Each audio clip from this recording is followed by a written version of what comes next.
दादी दादी दादी दादी सब कुछ ठीक हो जाएगा। दादी आराम से आराम से।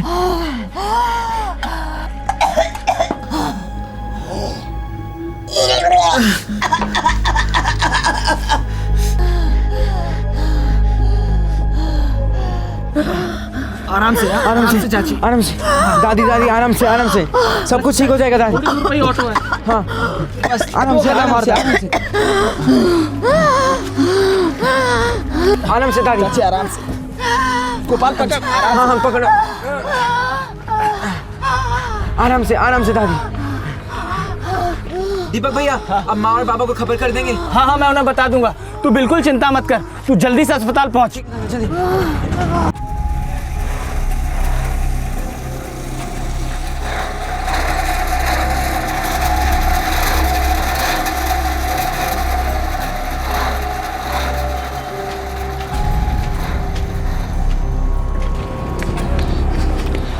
अरे सुनो, रत्ना बहन को देखा क्या? रत्ना बहन। अरे रत्ना बहन, गोपाल की दादी की तबीयत बहुत खराब हो गई है। गोपाल उन्हें लेकर अस्पताल गया हुआ है। हे भगवान। अरे ओ गोपाल के बापू, गोपाल के बापू। क्या हुआ? अरे अम्मा की तबीयत फिर खराब हो गई, गोपाल उन्हें अस्पताल लेकर गया है। हे भगवान, फिर से अस्पताल।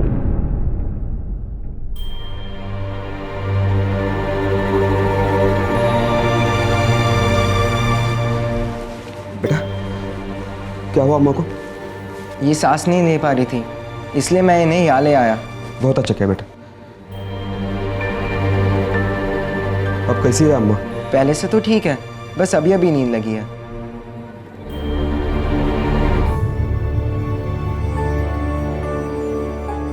सर दोबारा ड्रिप चढ़ा है। इनका बीपी भी अनस्टेबल है।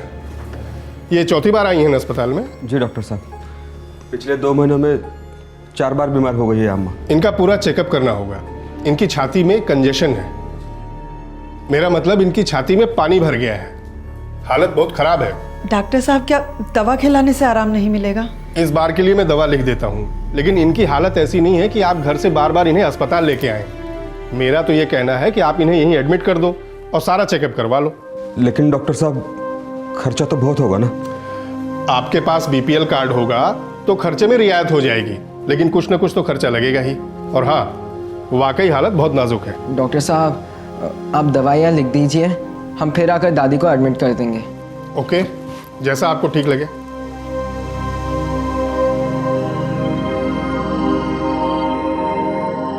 हॉस्पिटल की चौखट सभी को दस्तक देती है कि खर्चा भारी होने वाला है, और अगर हॉस्पिटल की चौखट पर खड़ा इंसान गरीब हो तो यह दस्तक कहर बनकर टूट पड़ती है।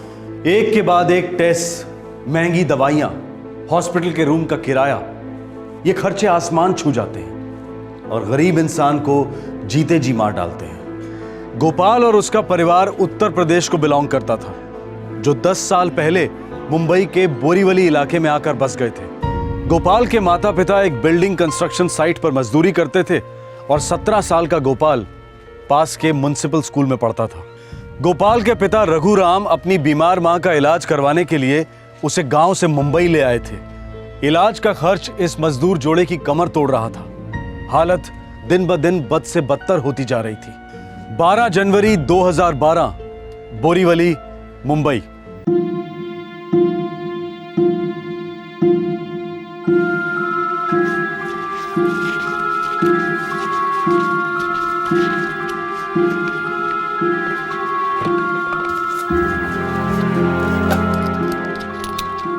चालीस 620।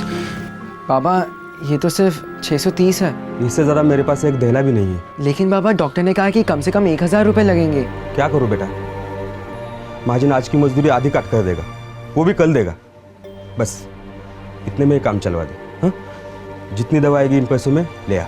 ठीक है बाबा, मैं चलता हूँ।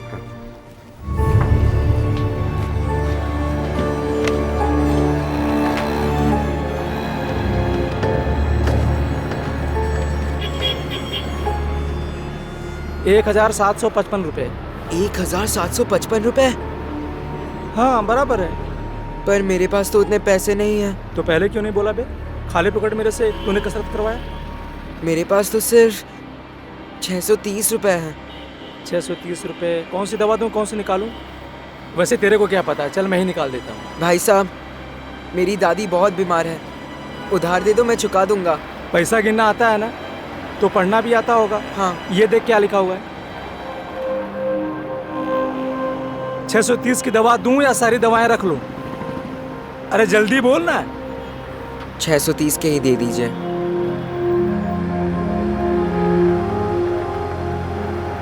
हे मोहन, ये सारी दवाएं अंदर रख।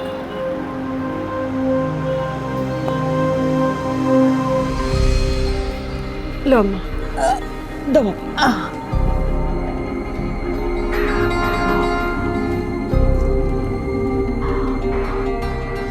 बाबा, मैं सभी दवाइयाँ नहीं ला सका। कोई बात नहीं बेटा, जो ला सका उसी से काम चलाने की कोशिश करते हैं, हाँ? बाबा, कल से मैं भी काम पर लग जाऊंगा, मुझे भी पैसे कमाने हैं। नहीं गोपाल, हम पैसे का कछु ना कछु इंतजाम कर ही लेंगे। बेटा, तुम्हारा 12वीं का साल है, अगर तुम काम करोगे तो पढ़ोगे कब? माँ, दादी का इतना बुरा हाल है कि अगर इनका ठीक से इलाज नहीं किया तो वो चली जाएगी। दादी को पता चला कि तूने पढ़ाई छोड़ दी है तो वैसे ही मर जाएगी। तू हमारा एक ही सहारा है, पढ़ेगा लिखेगा कुछ बनेगा तो हम सब आराम से रहेंगे। देख, दादी की फिक्र मत कर, भगवान है ना। हाँ?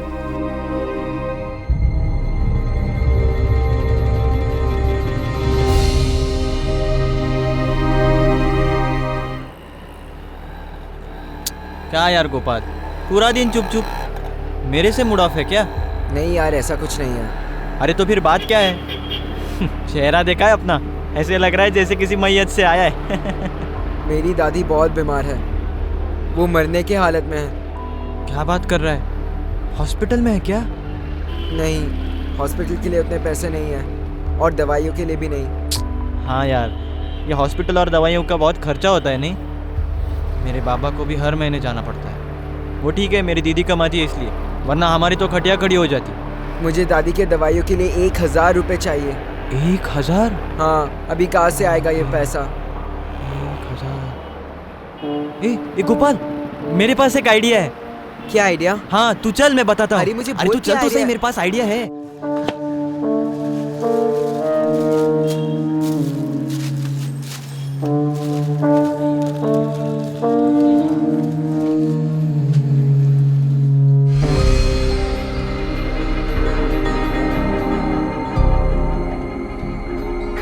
₹1000 कहाँ से है? बाबा, मैंने अपने दोस्त से लिया है, अब चिंता मत करो। कौन से दोस्त से? माँ, अब बिल्कुल चिंता मत करो। चिंता काहे ना करें? पैसा के लिए कोई गलत काम तो नहीं किया हो ना गोपाल? नहीं माँ, मैंने कोई गलत काम नहीं किया है।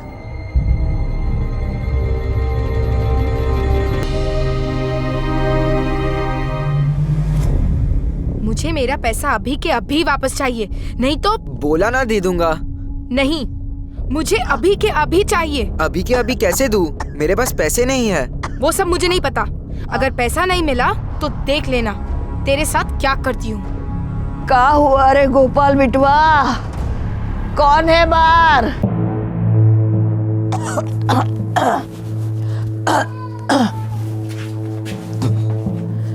क्या बात है बिटवा, किससे झगड़ा करवा था बिटवा? दादी वो कुछ नहीं, मुझे कुछ पैसे चाहिए। कितने पैसे चाहिए बिटवा? 1000 रुपए। 1000? हे भगवान, इतने पैसे तो ना है बेटा हमारे पास। तो कितने हैं आपके पास दादी? देखती हो बेटा, देख कितने हैं।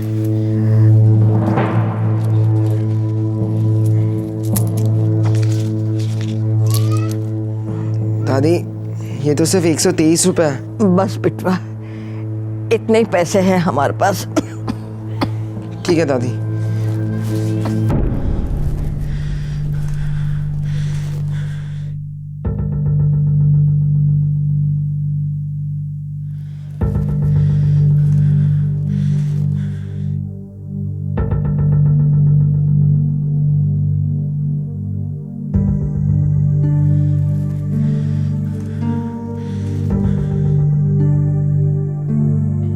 एक बात सच सच बता बिटवा, हमारी दवाई के लिए पैसा कहाँ से आया?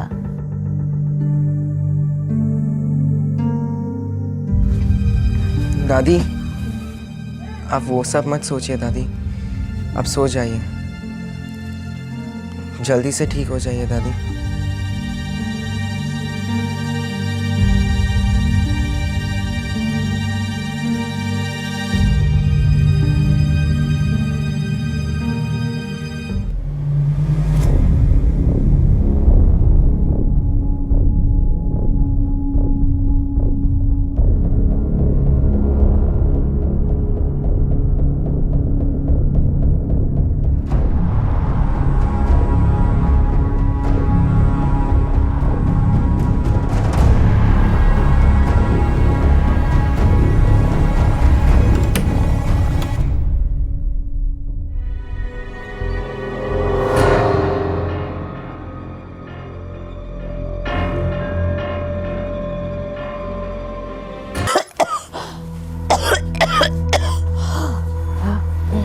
अम्मा, अभी तबीयत कैसी है? अब बिल्कुल ठीक हो, दवाई की कोई जरूरत नहीं। क्यों झूठ बोल रही है अम्मा? गोपाल, गोपाल, गोपाल अंदर है क्या अम्मा? अभी थोड़ी देर पहले मेरी बगल में बैठा था, फिर मेरी आंख लग गई, पता नहीं उसके बाद वो अंदर गया या कहीं और। गोपाल, गोपाल, लगता है सो गया होगा। ऐसे कैसे सो गया होगा? इस वक्त कभी सोता है क्या? गोपाल, गोपाल, गोपाल, बेटा दरवाजा खोल बेटा। गोपाल, गोपाल, गोपाल दरवाजा खोल। दरवाजा कहाँ बंद किया है? गोपाल, तोड़ दो ना। गोपाल, अरे क्या हुआ?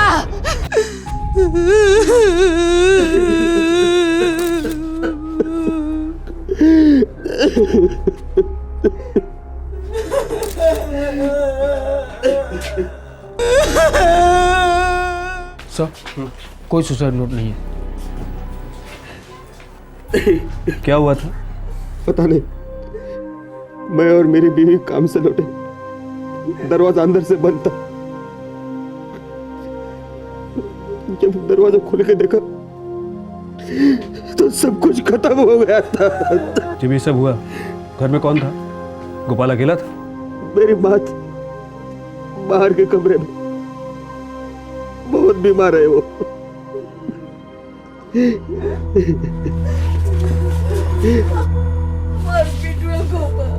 हमारा बेटा गोपाल। जी शांत हो जाइए। आप बता सकती हैं क्या हुआ? वही हमारे पास यहाँ बैठा था, हमारा सिर थपथपा रहा था, फिर हम सो गए। माँ जी, लड़का किसी बात को लेकर परेशान था क्या? हाँ, था, लेकिन उसने बताया नहीं। सुबह एक औरत आई थी, उससे पैसे मांग रही थी। हमारा बेटा गोपाल स्कूल भी नहीं गया। मुझे मेरा पैसा अभी के अभी वापस चाहिए। बोला ना दे दूंगा। नहीं, मुझे अभी के अभी चाहिए। कौन थी वो औरत? पता नहीं, हमने उसकी सिर्फ आवाज सुनी। हम तो इस बिस्तर से ठीक से उठ भी नहीं सकते ना। हमारा बिट्टुआ गोपाल। ये पैसों की क्या बात थी? अरे कोई रोको, अरे रोको, आए हमारा बिट्टुआ गोपाल। लड़का पढ़ने में बहुत होशियार था साहब। माँ बाप मजदूर हैं, लेकिन ये लड़का बहुत आगे जाने वाला था। ये लोग यहाँ इस घर में कितने टाइम से रह रहे हैं? यही कोई 10 साल पहले आए थे यहाँ। आज सुबह किसी से झगड़ा हुआ था लड़के का, किसी ने कुछ देखा? नहीं साहब। यही घर के बाहर किसी औरत के साथ झगड़ा हुआ था पैसों को लेकर। हाँ साहब, मैंने आज गोपाल के साथ एक औरत को देखा था। कहाँ? साहब, वो मेरी साइकिल की दुकान है। आज सुबह जब मैं यहाँ काम कर रहा था तो मैंने देखा कि गोपाल और एक औरत आपस में झगड़ रहे हैं।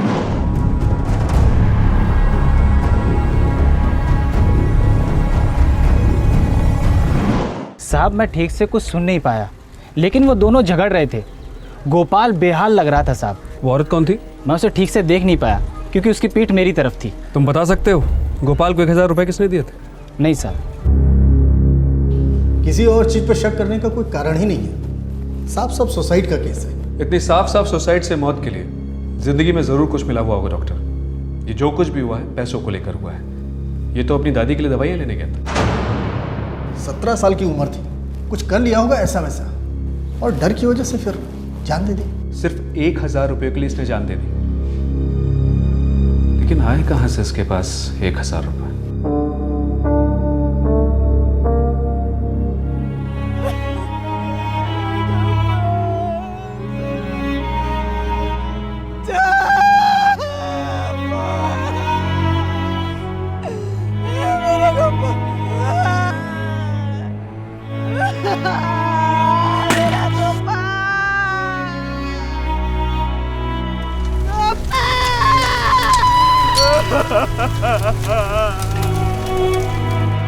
इस बात में कोई दो राय नहीं थी कि गोपाल का सुसाइड उस 1000 रुपए से जुड़ा था।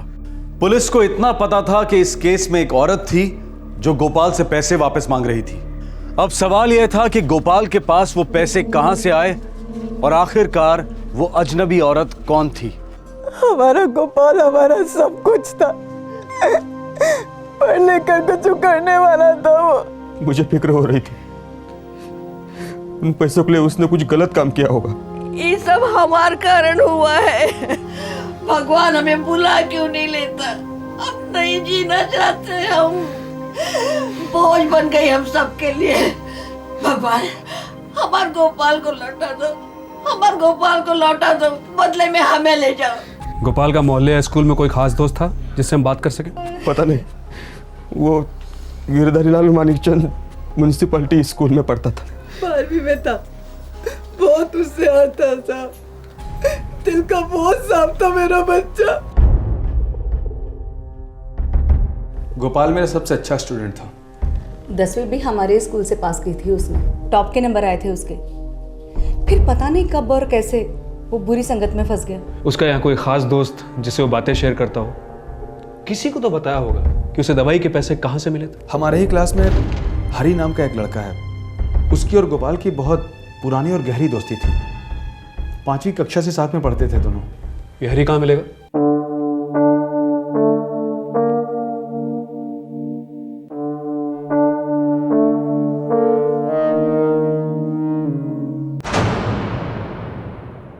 हरी, गोपाल ने किसी से 1000 रुपए लिए थे, किसी औरत से। तुम्हें पता है औरत कौन है? नहीं सर, मुझे नहीं पता। गोपाल तुम्हारा सबसे अच्छा दोस्त था। हाँ सर। नहीं, तुम उसके सबसे अच्छे दोस्त नहीं हो। तुम कुछ छिपा रहे हो, हमारी मदद नहीं कर रहे हो। नहीं सर, ऐसी कोई बात नहीं है, मुझे सच में कुछ नहीं पता। सोच लो हरी, अगर तुम कुछ छिपा रहे हो तो बहुत गलत बात है, और ये अपने दोस्त के साथ दगाबाजी होगी।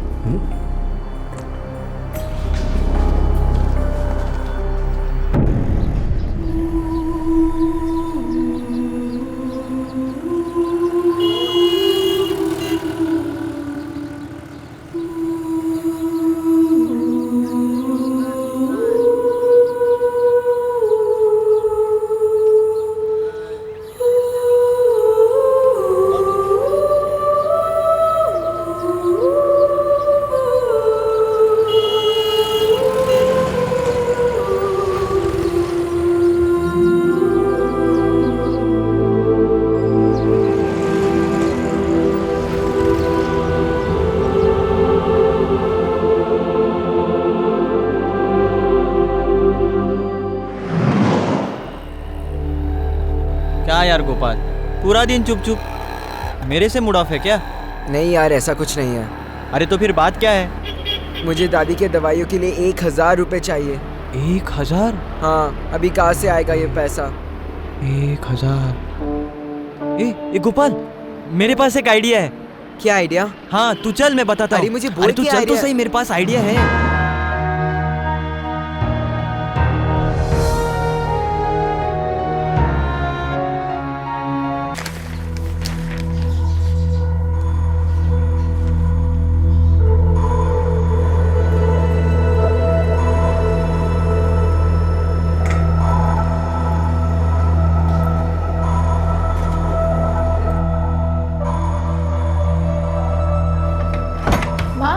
खाना बना दिया क्या? बस 10 मिनट।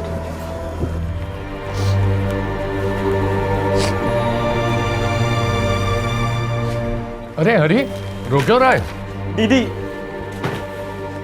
तुमने मेरे दोस्त को मार डाला। तुम खूनी हो। तुम्हारी वजह से गोपाल ने अपनी जान ले ली। तुमने मारा है उसे। चुप! जो दोबारा अपने मुंह से ऐसी बात निकाली तो अबे तुझे शर्म नहीं आती अपनी दीदी को खूनी बोलते हुए?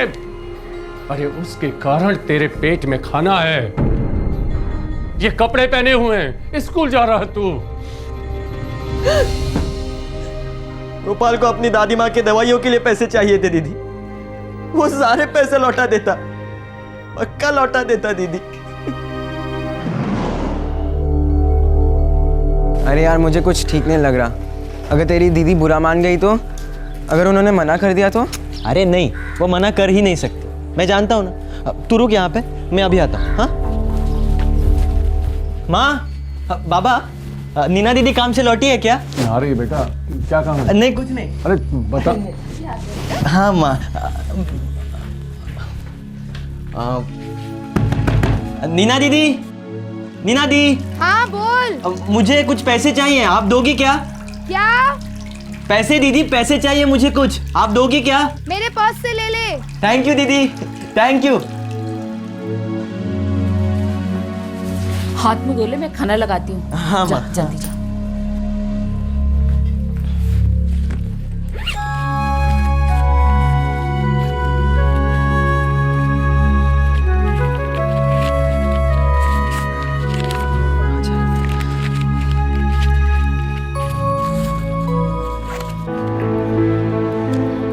हरी, मैं ये पैसे जल्द से जल्द तुझे लौटा दूंगा।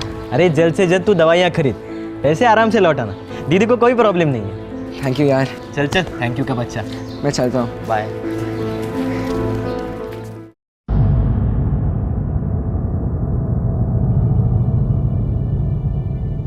नीना, इस महीने की तनख्वाह मिली क्या? मुझे तरकारी लेने जाना है और इस महीने बिजली का बिल भी भरना है। हाँ हाँ मिली ना माँ, आपको रात को देना ही भूल गई। दे तो जरा।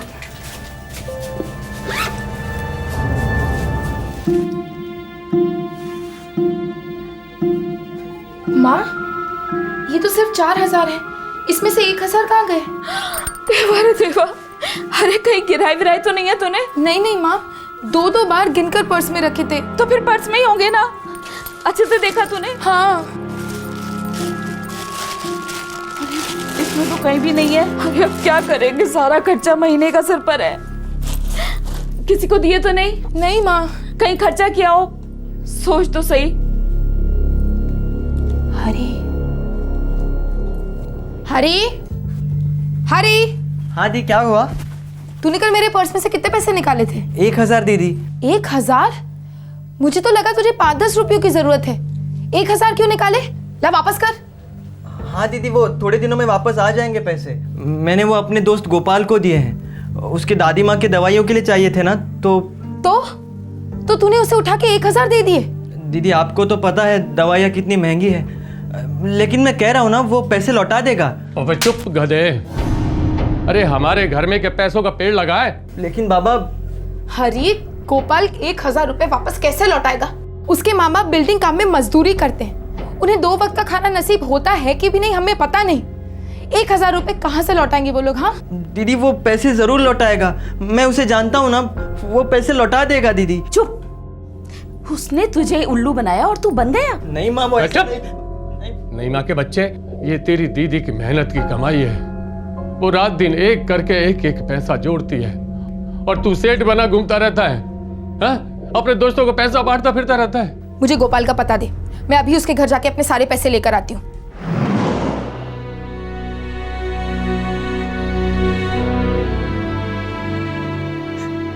गोपाल पूरे पैसे लौटा देता दीदी, लेकिन आपने उसे डराया, उसे तकलीफ दी और उसने अपनी जान ले ली। हरी, हरी, हरी, हरी मेरी बात तो सुन। हरी, हरी सुन तो।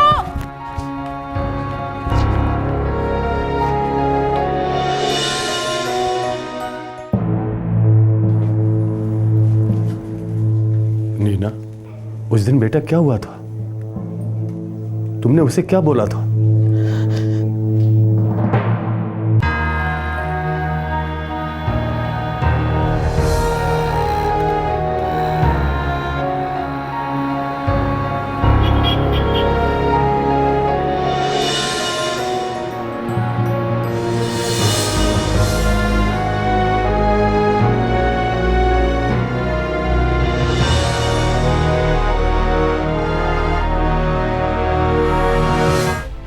वो स्टेशन के बाद लूटा पाटी हुई तो उसका क्या हुआ?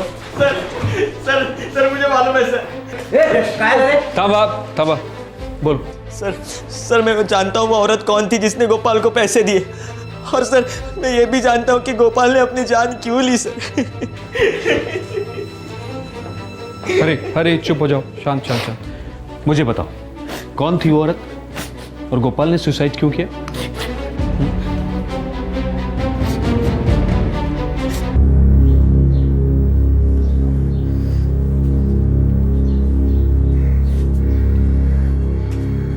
नीना साफ बताओ, तुमने गोपाल से ऐसा क्या बोला था? मुझे तो सिर्फ मेरे पैसे वापस चाहिए थे सर।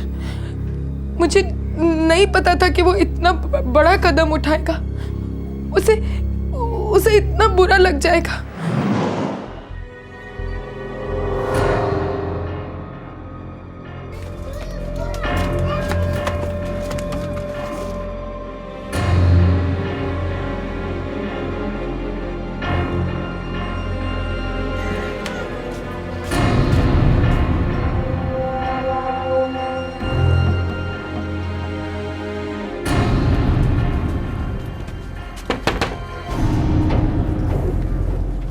देख गोपाल, कल तूने जो पैसे हरी से लिए थे वो मेरे हैं, मुझे अभी वापस चाहिए। एक मिनट दीदी, नीचे आइए। दीदी मैंने वो पैसे तो दादी के दवाइयों पे खर्च कर दिए। झूठ बोलता है, कोई दवाई ववाई नहीं खरीदी तूने, उड़ा दी होंगे कहीं। हाँ कसम दीदी, मैं सच बोल रहा हूँ। चुप कर, मुझे मेरे पैसे अभी के अभी वापस चाहिए, नहीं तो मैं सीधे पुलिस स्टेशन जाके तेरी कंप्लेन कर दूंगी, समझा? दीदी ऐसे मत कीजिए, मैं बोला ना मैं आपके पैसा लौटा दूंगा। क्या हुआ रे गोपाल बिटवा, कौन है बाहर? दीदी एक मिनट, मैं अंदर से आया। अंदर से मेरे पैसे ले आना, पूरे 1000 थे, 500 के 2 नोट।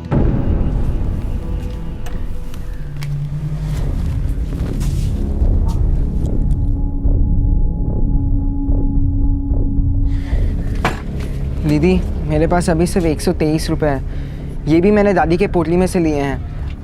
मैं जल्द से जल्द आपको बाकी के पैसे लौटा दूंगा। बाकी के पैसे शाम तक ले आना, समझा? दीदी शाम तक कैसे होगा, थोड़ा टाइम तो दो ना।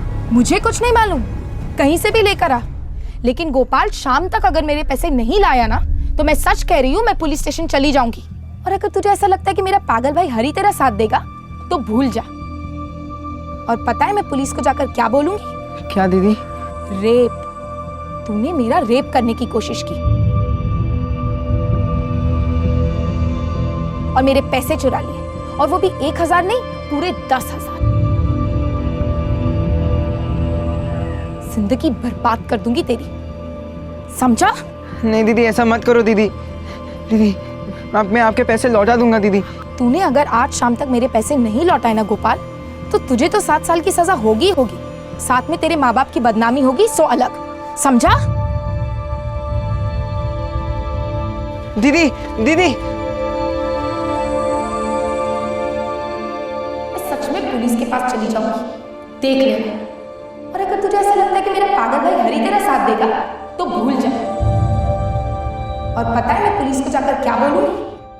रेप, तूने मेरा रेप करने की कोशिश की और मेरे पैसे चुरा लिए, और वो भी 1000 नहीं, पूरे 10,000। जिंदगी बर्बाद कर दूंगी तेरी।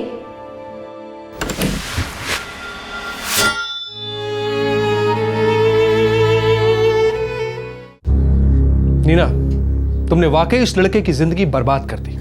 सर मैंने तो उसे सिर्फ धमकी दी थी ताकि वो मेरे पैसे लौटा दे। मुझे सच में नहीं पता था कि वो इतना बड़ा कदम उठा लेगा। तुमने भी तो उसे इतनी बड़ी धमकी दी थी, एक पल के लिए भी नहीं सोचा कि उस बेचारे के दिल दिमाग पर क्या बीतेगी। वो एक बहुत अच्छा लड़का था, एक अच्छा स्टूडेंट, अपने गरीब माँ बाप का इकलौता सहारा। सिर्फ 1000 रुपयों के लिए तुमने उसे इतना जलील किया कि उसने अपनी जान ले ली। 1000 रुपए मेरे लिए भी जिंदगी और मौत जैसे थे सर। हमारा परिवार भी गरीब है, एक एक पैसा मायने रखता है। मेरी सैलरी सिर्फ 5000 है, उसमें बाबा की दवाइयाँ, घर के खर्चे, हरी की पढ़ाई। टूटी हुई चप्पल पहन के ऑफिस जाती हूँ मैं सर। 6 दिवालियां निकल गई, घर वालों ने नए कपड़े नहीं पहने। मेरे पास सिर्फ 2 जोड़ी है, जिन्हें रोज धो कर पहनती हूँ। महीने के आखिर में हाथ में 10-20 रुपए भी नहीं बचते सर। और मेरे भाई हरी ने 1000 रुपए उठा के गोपाल को दे दिए। भूखे मरना पड़ता हम सबको सर।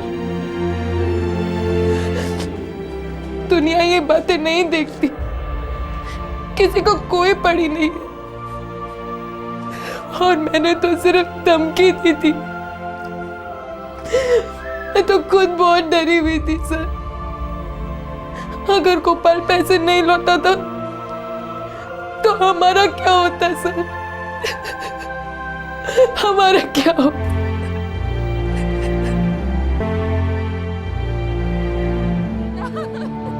मेरे बच्चे को कहाँ लेके जा रहे हैं? कहाँ लेके जा रहे हैं मेरे बच्चे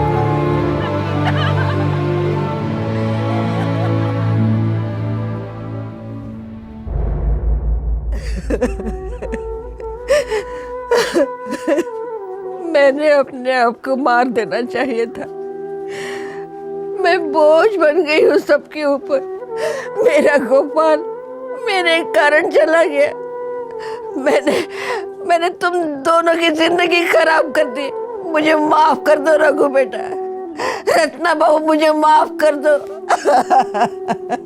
जीना मरने से भारी पड़ रहा है।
9 दिसंबर 2010 मोटरसाइकिल के पीछे बैठी लड़की थी 24 वर्षीय प्रिया पारेख।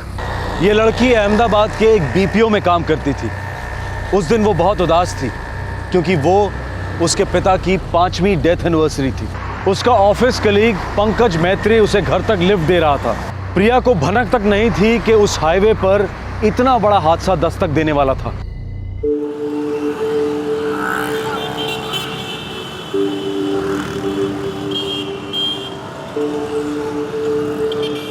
ओम अपवित्रः पवित्रो वा सर्वस्थां गतोऽपि या स्मरेत पुण्डरीकाक्षः ब्रह्माभयन्तरः शुचिः। ओम विश्वदस्वः मारुतः प्रश्नमात्रः विदुधे सुजगमयाः अग्निजीभ्यः मानवः सुरक्षसो विश्वेन देवाः सागमिन्नः भद्रं कर्णेभिः शृणुयाम देवहितं यदायुः नश्चक्राजरसं तनूनां पुत्रासो यत्र पितरो भवन्ति सह पत्नीः सह कन्याः चतुर्थः वर्षः। ले बेटा। प्रिया, कम से कम आज तो ऑफिस से छुट्टी ले लेती। श्रिया भी कॉलेज जा रही है। तेरे पापा की बरसी है आज बेटा, और अकेले में मेरा दम घुटता है। ऑफ तो मैं भी लेना चाहती थी माँ, लेकिन सीनियर ने बिल्कुल मना कर दिया है। हो सके तो मैं 1 आध घंटा जल्दी आ जाऊंगी आज। माँ, मैं आज कॉलेज नहीं जाने वाली, मैं पूरा दिन आपके साथ रहूंगी।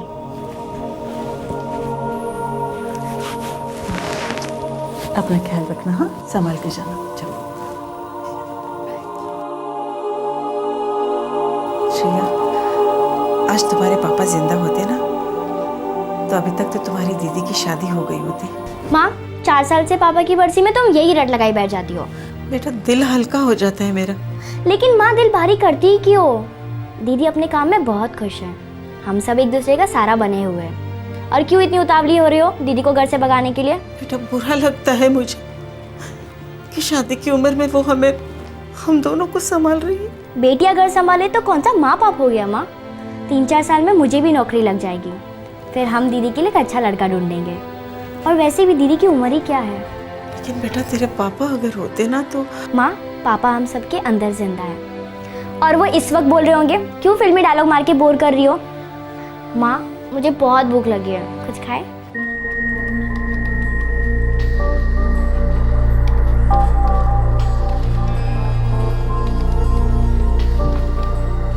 हेलो, सॉरी सर आपको होल्ड पे रखने के लिए। क्या अपना टेलीफोन नंबर बता सकते हैं? 97। एक सेकेंड ना सर, वेरिफिकेशन के लिए क्या मैं आपकी बर्थ डेट जान सकती हूँ? या ओके।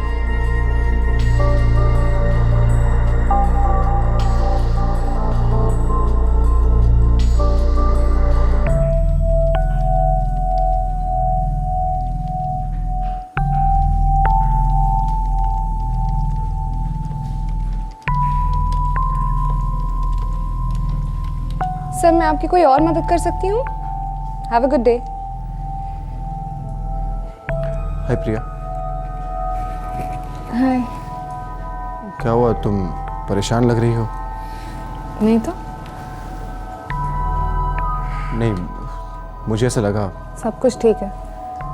एनीवे, पूछने के लिए थैंक्स। Take care.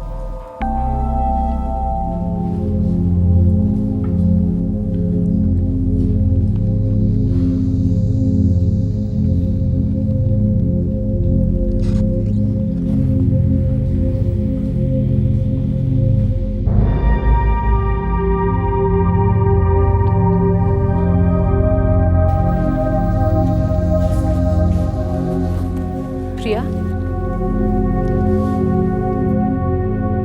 आज तेरे डैड की डेथ एनिवर्सरी है ना यार। मैं समझ सकती हूँ तू कैसा फील कर रही है। मैं अपने डैड को बहुत मिस करती हूँ दीदी। कभी कभी लगता है वो बहुत जल्दी चले गए।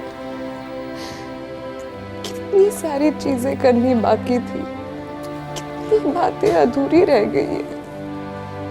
सब कुछ वापस आ सकता है, लेकिन माँ बाप कभी वापस नहीं आ सकते। हाँ यार, ये बात तो तेरी बिल्कुल सही है। अच्छा, अब बिल्कुल चुप हो जा। मेरी शिफ्ट ख़त्म हो गई है, मैं घर जा रही हूँ। और जैसे ही तेरी शिफ्ट ख़त्म हो मेरे घर आ जाना, साथ में चाय पियेंगे, तेरा भी थोड़ा चेंज हो जाएगा। आएगी ना? ये हुई ना बात। चल घर पे मिलते हैं। बाय।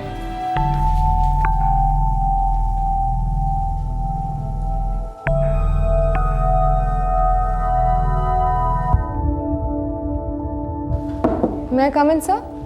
हे प्रिया, या कम इन। हाँ कहो। सर, मुझे आज हाफ डे चाहिए था। Half day? क्यों, कोई प्रॉब्लम है? हाँ, तबीयत कुछ ख़राब है। प्रिया, आज 3 एग्जीक्यूटिव्स कैजुअल लीव पर है और 2 सिक लीव पर। आज बहुत शॉर्टेज है स्टाफ की। किसी और दिन मांगते तो सैंक्शन दे देता, लेकिन आज सीरियसली प्रॉब्लम है। एक काम करो, शाम को जल्दी चली जाना, बस अभी 6 बजे तक रुक जाओ। Okay sir. Thank you so much Priya. वैसे तुम्हारा ये हाफ डे मैं नोट करके रखूँगा, किसी और दिन ले लेना, ठीक है? Thank you.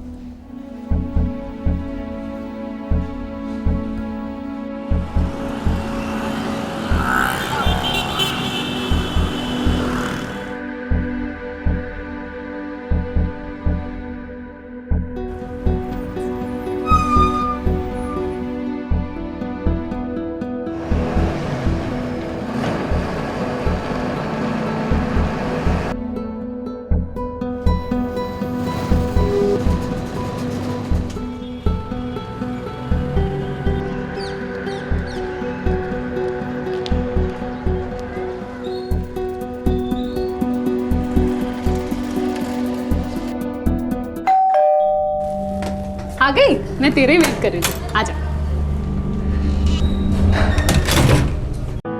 देख प्रिया, मेरी बात को गलत मत समझना, पर अब तुझे अपने डैड की डेथ को भुलाकर जिंदगी एक नए सिरे से शुरू करनी चाहिए। इस तरह उदास रहकर कैसे चलेगा यार? मैं जानती हूँ निधि, मैं ट्राई करते रहती हूँ, एक दिन इस खालीपन को जरूर दूर करूँगी। इस खालीपन से उबरने का एक रास्ता बताओ। एक हैंडसम सेंसिटिव बॉयफ्रेंड। अरे मैं सच बोल रही हूँ, बॉयफ्रेंड हर मर्ज की दवा होता है। अपने आप में इतनी बड़ी परेशानी होता है कि हर परेशानी छोटी लगती है। तो बहुत बुरी लड़की है निधि। मैं बुरी लड़की हूँ? आप तो बहुत अच्छी लड़की हैं। अच्छा एक काम करो, ये बॉयफ्रेंड का पाप तो मत करो, शादी की आग में कूद जाओ, बर्बादी.com पे कोई बकरा फंसाओ। शादी अभी कहाँ, अभी तो श्रेया का ग्रेजुएशन कंप्लीट होना है, उसको भी कोई अच्छी खासी नौकरी मिल जाए, तब तक मैं भी कोई सेविंग्स कर लूँ। माँ का ख्याल भी रखना है ना, तुझे तो पता है ना, पापा के ऐसे अचानक चले जाने के बाद घर में इमोशनल और फाइनेंशियल कंडीशन बहुत ही ख़राब थी। तभी थैंकफुली ये जॉब मिल गई, ये तो पता नहीं क्या होता। सब अच्छा होता और आगे भी सब अच्छा होगा। देख प्रिया, आंटी को, श्रेया को और तुझे एक फैसला तो लेना ही होगा। कौन सा फैसला? यही कि जिंदगी को डैड के चले जाने के बाद वाले नज़रिए से देखना छोड़ दोगे। बार बार एक ही चीज़ को रिपीट करने से कोई फ़ायदा है क्या? हाँ अरे निधि, 8 बज गए यार, मैं घर के लिए निकलती हूँ। माँ और श्रेया इंतज़ार कर रहे होंगे ना। रुक, मैं तुझे ड्रॉप कर देती हूँ। अरे नहीं, रहने दे, मैं चली जाऊँगी। देख, तू मुझे ड्रॉप करने आएगी, फिर से मेरे को तेरे घर पे आना पड़ेगा तेरे को ड्रॉप करने के लिए। रात भर बस एक दूसरे को ड्रॉप करते रहेंगे। अरे वो इडियट नंबर 1, सर्दी का मौसम है, सड़क सुनसान होगी और आप जैसी सुंदरी का अकेले जाना अनुचित है बालिके। कुछ भी, चली जाऊंगी। अच्छा रुक, मैं पंकज को कॉल करती हूँ। पागल हो गई क्या? नहीं, पंकज को कॉल मत कर। हाँ निधि, बोलो। पंकज, तुम्हारी शिफ्ट 2 घंटे में खत्म होने वाली है ना? हाँ, क्यों? तो 1 घंटे का ब्रेक लेके मेरे घर आ जाओ। पर क्यों? प्रिया मेरे यहाँ है, उसे घर ड्रॉप करना है। ठीक है, मैं रेस्टोरेंट में आ रहा हूँ। ठीक है।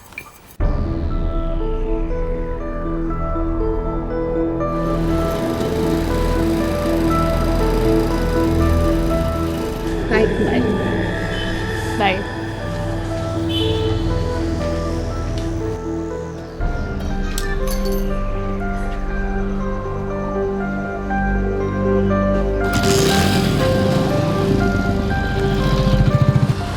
निधि का घर अहमदाबाद के थलतेज इलाके में था और प्रिया का घर गोता इलाके में। दोनों घरों के बीच ज़्यादा दूरी नहीं थी, लेकिन फिर भी निधि को प्रिया की फिक्र थी, इसलिए उसने उन्हीं के ऑफिस कलीग पंकज को बुलवाया था प्रिया को घर तक छोड़ाने के लिए। इन 2 घरों के दरमियान रास्ते पर उस रात होने जा रहे हादसे के बारे में किसी को कोई अंदाज़ा नहीं था।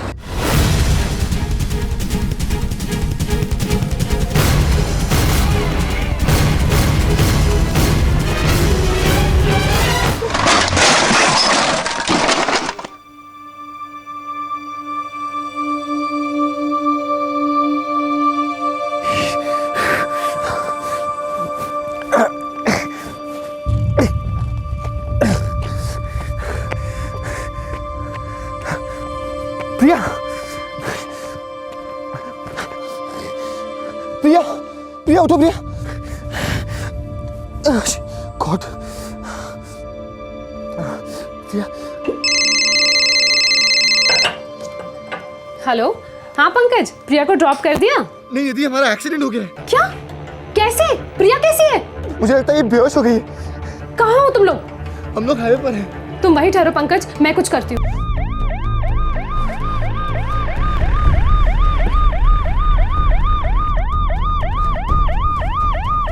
पंकज, तुम ठीक हो ना? हाँ। प्रिया, oh my God! जल्दी अभी। प्रिया! जल्दी।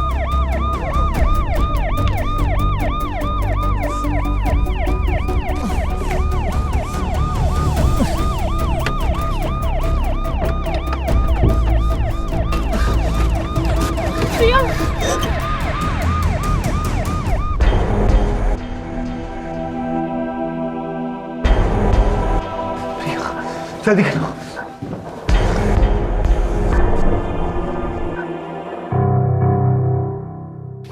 पंकज, तुम भी अपना हाथ डॉक्टर को दिखाओ, दवाई लगवाओ। तब तक मैं श्रेया और आंटी को कॉल करती हूँ।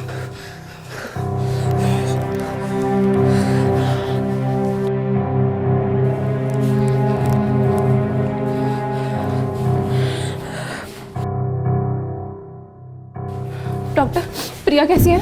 आई एम सॉरी, इन्हें हलाने से पहले इनकी डेथ हो चुकी थी। ये एक पुलिस केस है और मुझे पुलिस को इन्फॉर्म करना होगा।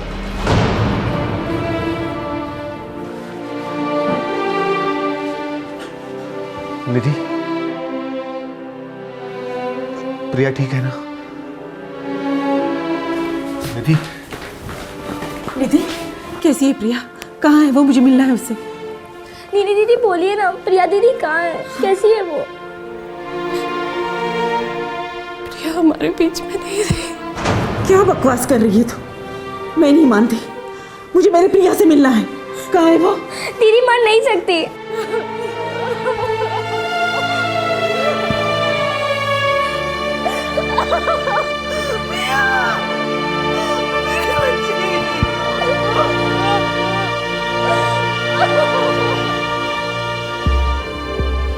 ये फैमिली है ऑफिसर।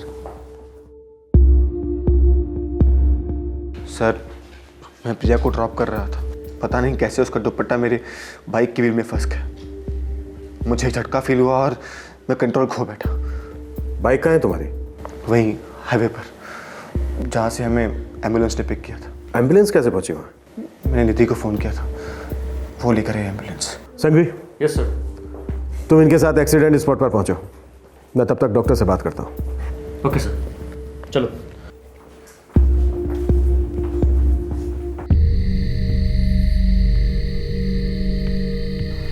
लड़की पिछली सीट पर बैठी थी? हाँ, हम थलतेज से आ रहे थे। बाइक की स्पीड क्या थी? 90 की। ट्रैफिक नहीं था इसलिए। पूरे एक्सीडेंट साइट का नक्शा बनाओ और इस बाइक को हिरासत में ले लो चेकिंग के लिए, और इस दुपट्टे को भी। मौत सफोकेशन की वजह से हुई है। हाँ, वो लड़का बता रहा था कि लड़की के गले का दुपट्टा बाइक के पिछले व्हील में फंस गया था। गले में निशान तो हैं। और कोई इंजरीज डॉक्टर? हाथों और पैरों पे इंजरीज हैं। किस तरह की इंजरीज?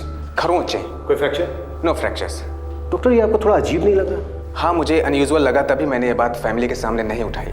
बाइक पलट गई, लड़की के गले का दुपट्टा बाइक के पिछले व्हील में फंस गया, जिसकी वजह से लड़की की मौत तो हो गई, लेकिन उसकी कोई भी हड्डी नहीं टूटी। लड़के के हाथ में भी एक मामूली सी चोट है और पैरों पे कुछ खरोंचों के निशान। बस। एक और चौंकाने वाली बात है इंस्पेक्टर। वो क्या डॉक्टर? लड़की के हाथ में जो निशान है, ये बाइक के गिरने के निशान नहीं है, ये नाखून के हैं। मुझे तो दाल में कुछ काला नजर आ रहा है डॉक्टर। मुझे भी, क्योंकि सिंपल सा लॉजिक है। बाइक की व्हील में अगर लड़की का दुपट्टा फंसता है तो गले की हड्डी टूटनी चाहिए थी, लेकिन गले की हड्डी तो सही सलामत है। सर, आज प्रिया के फादर की डेथ एनिवर्सरी थी। वो काफ़ी डिस्टर्ब थी, इसलिए मैंने उसे अपने घर चाय पे बुलाया था। आप थलतेज में रहते हैं? जी। और प्रिया? गोता में। आपने अपने कलीग पंकज को कब बुलाया था कि वो आपके घर से प्रिया को उसके घर ड्रॉप कर दे? सर, 8 बजे। और वो आपके घर से कब निकले? लगभग 8:30 बजे। पंकज का ये कहने के लिए आपको कब कॉल आया था कि उसका एक्सीडेंट हुआ? 10 से 10:30 के बीच में।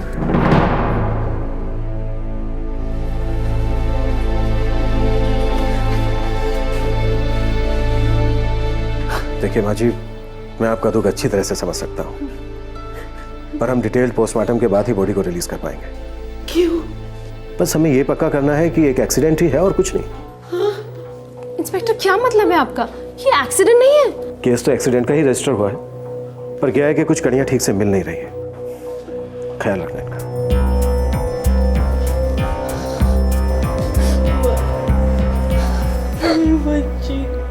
देखिए सर, ये मेरी ही गलती है कि मैं 90 की स्पीड पर जा रहा था। प्रिया का एक्सीडेंट मेरे ही कारण हुआ सर, और मुझे इस बात का बहुत दुख है सर। पंकज, मैं तुम्हारी हालत समझ सकता हूँ, पर क्या है कि केस मुझे थोड़ा सा अटपटा लग रहा है। अटपटा मतलब? मतलब अजीब। निधि के घर प्रिया को लेने तुम पहुंचे 8:25 को। जी। राइट। और वहां से निकले 8:30 बजे।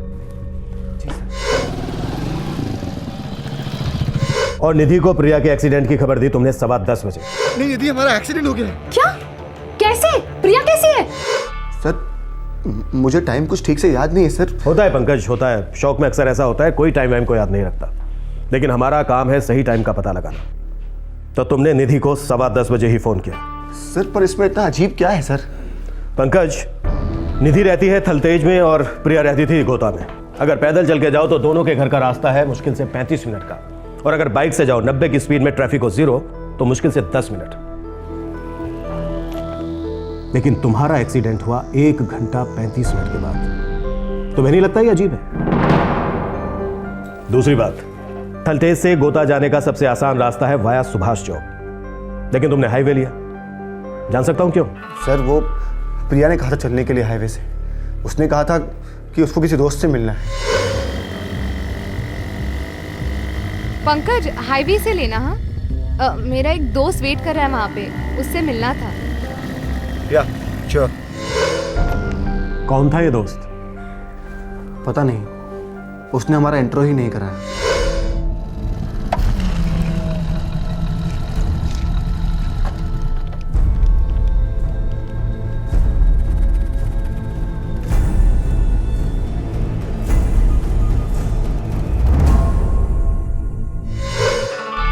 उसने हेलमेट पहना हुआ था।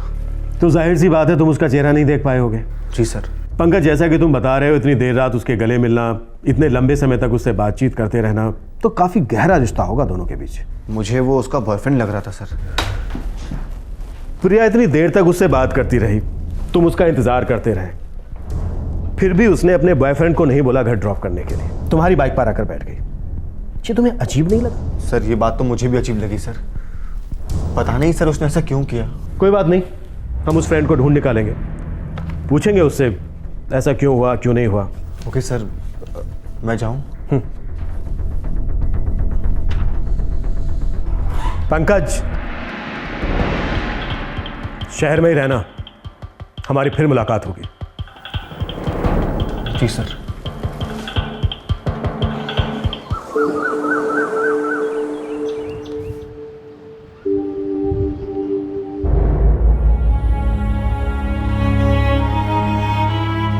मैं नहीं चाहती थी साहब कि मेरी मेडिकल ऑफिस जाए।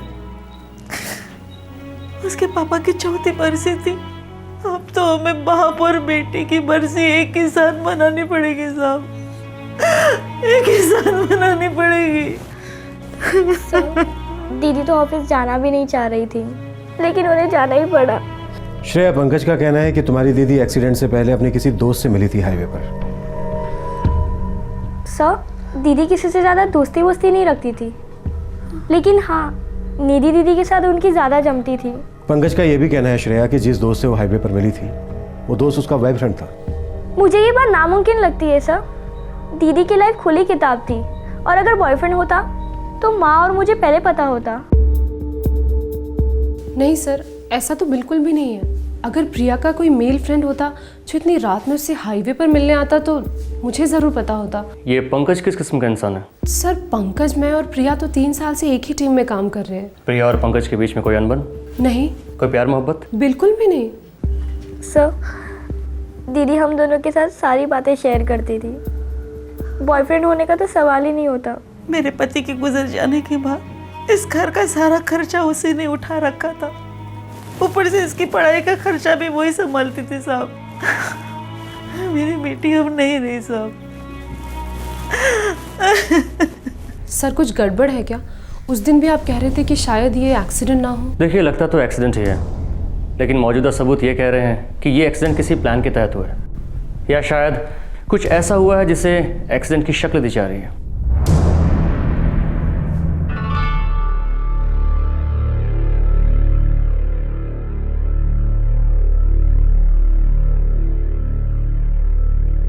काफ़ी मेहनती लड़की थी प्रिया, कभी भी अपने काम में कोई कमी नहीं आने देती थी। ये हम जानते हैं, हम बस प्रिया की पर्सनल लाइफ के बारे में जानना चाहते हैं। उसके और टीम मेंबर पंकज के बीच क्या कोई अफेयर था?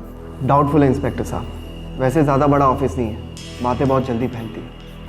ऐसा कभी कुछ सुना नहीं मैंने। वैसे बात क्या ऑफिसर, क्या आपको ऐसा लगता है कि ये एक्सीडेंट नहीं है?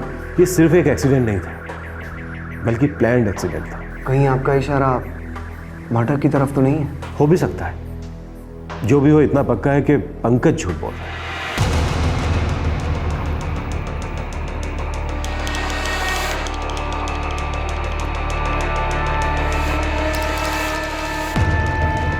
जी सर। हमें लगता है तुम्हारा जो एक्सीडेंट हुआ वो कोई एक्सीडेंट था ही नहीं। मुझे नहीं पता आप क्या कहने की कोशिश कर रहे हैं, लेकिन वो एक्सीडेंट था, बहुत बुरा एक्सीडेंट। मैं ये जानता हूँ कि तेरे और प्रिया के बीच कुछ था, और ये भी बहुत अच्छी तरह से जानता हूँ कि कोई एक्सीडेंट नहीं हुआ। सर आपका चुपचाप खड़े रहे। जब भी बुलवाऊं सच बोलना। अगर शहर छोड़ने की कोशिश की या कोई चालाकी की तो गले में पट्टा डालकर मोटरसाइकिल से घसीटते हुए ले जाऊंगा, समझा? जब भी बुलवाऊं चुपचाप आ जाना। जी सर।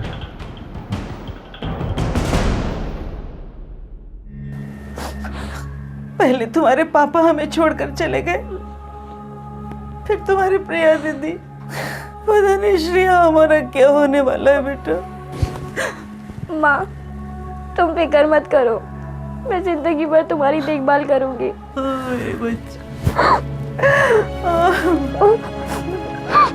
मैं इसीलिए उसे ऑफिस जाने से रोकना चाह रही थी।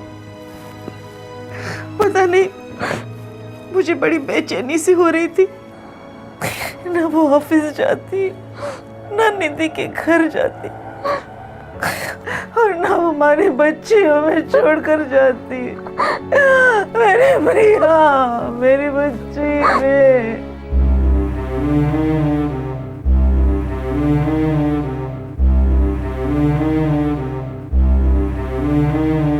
सर, इस निधि का कोई इन्वॉल्वमेंट नहीं लगता है।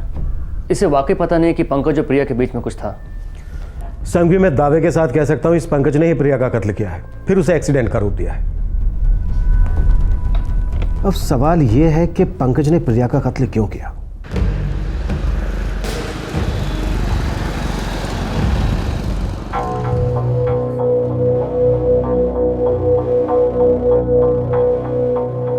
रात के 10 बजते ही हाईवे एकदम सुनसान हो जाता है, और इतनी ठंड में शाम 8:30 बजने के बाद ट्रैफिक बहुत धीमा हो जाता है यहाँ।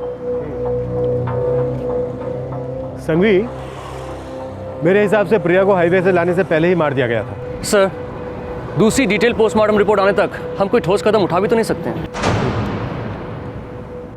प्रिया की गर्दन पर गला घोटे जाने के निशान थे, और ये निशान दुपट्टे से ही हुए थे। लेकिन इस बात पर गहरा शक किया जा रहा था कि प्रिया का गला एक्सीडेंट में दब गया था या फिर जानबूझकर दबाया गया था। प्रिया के बदन के सबूत बार बार दस्तक दे रहे थे कि ये मौत एक्सीडेंट से नहीं हुई थी, बल्कि ये एक हत्या थी। जब दूसरी पोस्टमार्टम रिपोर्ट आई तब पुलिस का शक यकीन में बदल गया। हमने दोबारा से पूरा पोस्टमार्टम किया है। क्या फाइंडिंग है डॉक्टर? हॉस्पिटल की पहली पोस्टमार्टम रिपोर्ट के अनुसार प्रिया की मौत डेड ऑन अराइवल घोषित किया गया है। आई एम सॉरी, इन्हें हलाने से पहले इनकी डेथ हो चुकी थी। यही कोई 11:10 पर।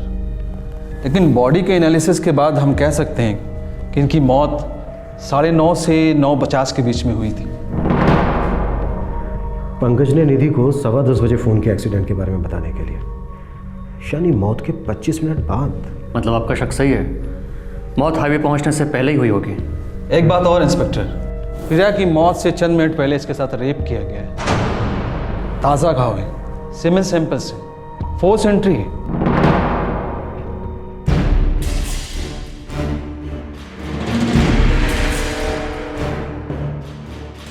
चल चल, क्या हो रहा है सब? बताते हैं, चलो पुलिस स्टेशन। क्या कर रहे हैं? क्या हो रहा है? चल।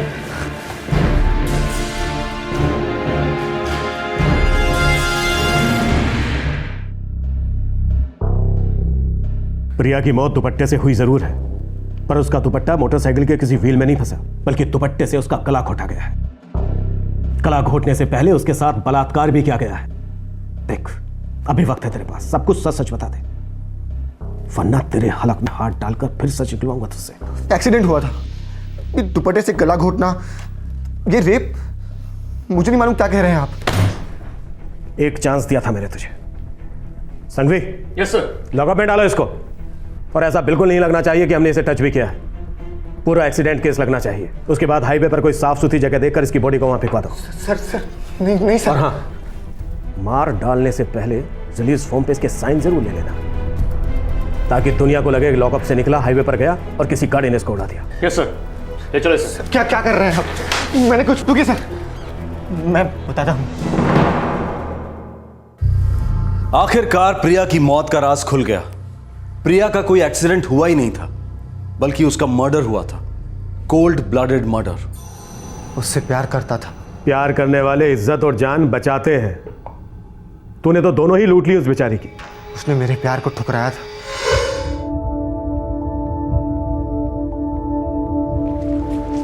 प्रिया,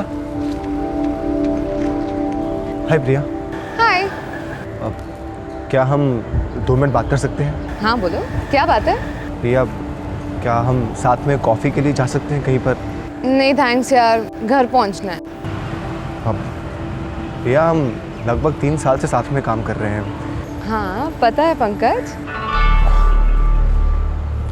अब पता है, जब हम फर्स्ट टाइम मिले थे तब से मेरे दिल में तुम्हारे लिए फीलिंग्स है प्रिया। फीलिंग्स? कैसी फीलिंग्स? प्यार वाली feelings, romantic feelings. I love you Priya, I love you. Sorry Pankaj, लेकिन मेरे दिल में तुम्हारे लिए ऐसी कोई फीलिंग्स नहीं है। दरअसल मेरे दिल में किसी भी लड़के के लिए ऐसी कोई फीलिंग्स नहीं है। हम एक ऑफिस में काम करते हैं, अच्छे कलीग्स हैं, बस।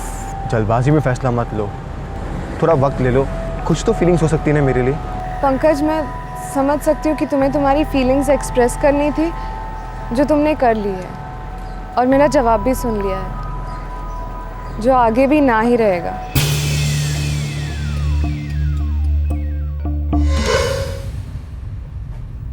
मुझे मालूम था कि उसकी फैमिली रिस्पॉन्सिबिलिटीज भारी हैं, वो प्यार कमिट नहीं कर सकती थी। लेकिन मैं भी क्या करता, मैं जितनी बार उसे देखता मेरा प्यार बढ़ता ही जाता था।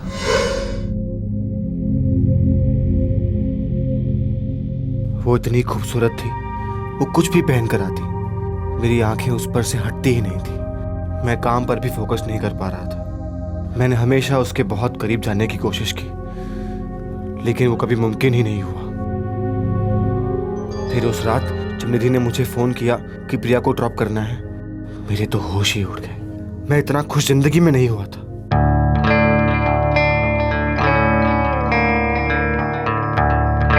उस ठंड में उसने मुझे कस कर पकड़ा था।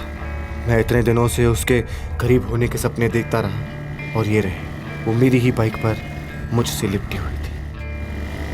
पंकज, मेरा घर तो उस तरफ है, गोता में। हाँ हाँ जानता हूँ, बस 1 मिनट। यहाँ मेरे एक फ्रेंड से पार्सल लेना है, वहाँ से बाइक घुमाकर तुम्हारे घर चलेंगे।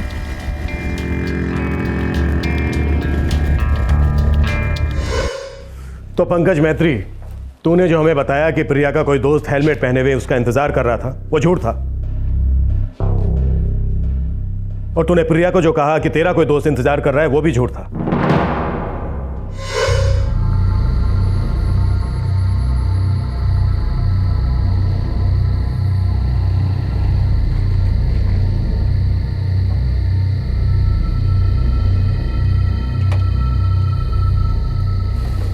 पंकज, ये हम कहाँ आ गए? पंकज छोड़ मुझे प्लीज। पंकज! तो मेरे दिमाग में कुछ हुआ, जैसे कि कोई तार टूट गई हो। मैं अपने आप को कंट्रोल नहीं कर पाया। अबे तो फिर उसे जान से क्यों मार डाला? हाँ?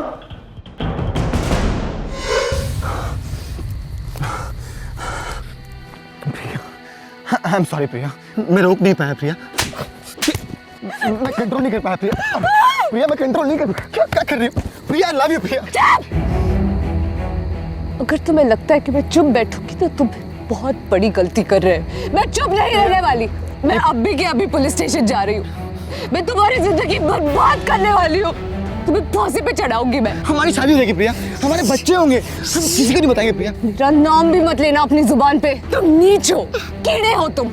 ना मत दो तुम। ऐसा मत तुम ना मर दो। ऐसा मत कहो प्रिया, ऐसा मत कहो। मैं अभी के अभी पुलिस स्टेशन जा। नहीं प्रिया, मैं तुम्हें फांसी पे चढ़ाऊंगी। तुम्हारी जिंदगी बर्बाद करने वाली हूं मैं। कहीं नहीं जा रही तुम, कहीं नहीं जा रही। तुम कहीं नहीं जा रही प्रिया। प्रिया तुम कहीं नहीं जा रही।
प्रिया ने सच कहा था तुझसे कि तू डरपोक है, नामर्द है। तूने एक ऐसी लड़की की आबरू लूटी है, उसे जान से मार डाला है जो अपने परिवार का सहारा थी। वो सारे फर्ज निभा रही थी जो समाज एक बेटे से अपेक्षा करता है। अरे उसमें था असली पुरुषार्थ। तू तो सच में नामर्द है। हम अपनी पूरी ताकत लगा देंगे तेरे खिलाफ तगड़ा केस बनाने के लिए। फांसी पर लटके हुए देखना चाहते हैं तुझे। ऐसी सजा हो कि देश भर में कोई भी किसी लड़की के साथ ऐसा करने की सोच तक ना सके। ले जाओ इसे।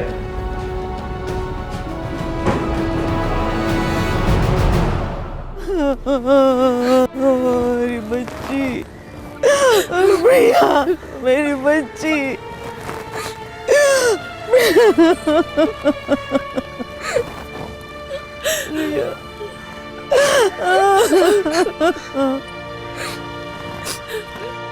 सिर्फ एक विकृत दिमाग ही ये सोच सकता है कि किसी औरत के बदन पर काबू पा लेने से वो उसके दिल को भी जीत सकता है। रेप ये कायरों का हथियार है।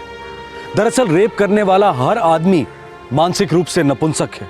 रेप एक ऐसी घिनौनी हरकत है जिसके लिए जितनी कड़ी सजा सुनाई जाए वो कम है। पिछले साल 2011 में देश भर से लगभग 25,000 रेप के केसेस पुलिस के पास रिपोर्ट हुए, लेकिन गैर सरकारी सूत्रों के अनुसार रेप के आंकड़े इससे बहुत ज्यादा हैं, क्योंकि ज्यादातर रेप केसेस रिपोर्ट ही नहीं होते। शहरी जीवन में औरतें और मर्द ऑफिसेज में कंधे से कंधा मिलाकर काम करते हैं। ऐसे माहौल में कौन से पुरुष कर्मचारी के दिमाग में क्या पनप रहा है, इसका अनुमान लगाना आसान नहीं है। पर जरूरी यह है कि हर महिला कर्मचारी हमेशा सतर्क रहे।